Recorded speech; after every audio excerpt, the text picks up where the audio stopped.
बिस्मिल्लाहिर्रहमानिर्रहीम। Rescue operation कल रात से जारी है। तकरीबन 45 से 50 किलोमीटर का जो हमारा पैच है, अल्हम्दुलिल्लाह तकरीबन हम बिल्कुल एंड पे आ गए हैं उसको क्लियर करने में। मैं आपको बताता चलूँ कि जो मेन हमारे पास 90% टूरिस्ट है वो नोते गली और डोंगा गली में।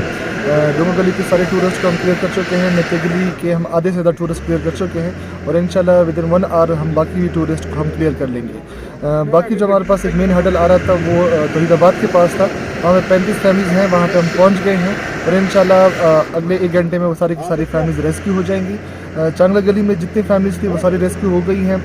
हमारी ऑपरेशन बेसिकली चांगला गली से आगे बाड़िया मरी साइड पे हम 4 किलोमीटर में इंटर हो चुके हैं।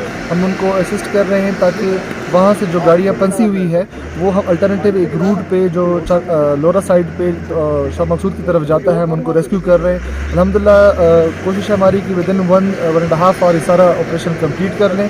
अभी तक कोई कैजुअलिटी नहीं है, कोई इस तरह की मेजर इंसिडेंट हमारे पास रिकॉर्ड नहीं हुआ। चूँकि 8 से 10 साइड पे मेजर स्लाइड्स आए हुए थे, इस वजह से क्लियर करने में टाइम लगा है। लेकिन हम बाहिफाजत, हमारी कोशिश है कि हर एक सियाह जो यहाँ पे आया है उसको बाहिफाजत पहुँचा सकें।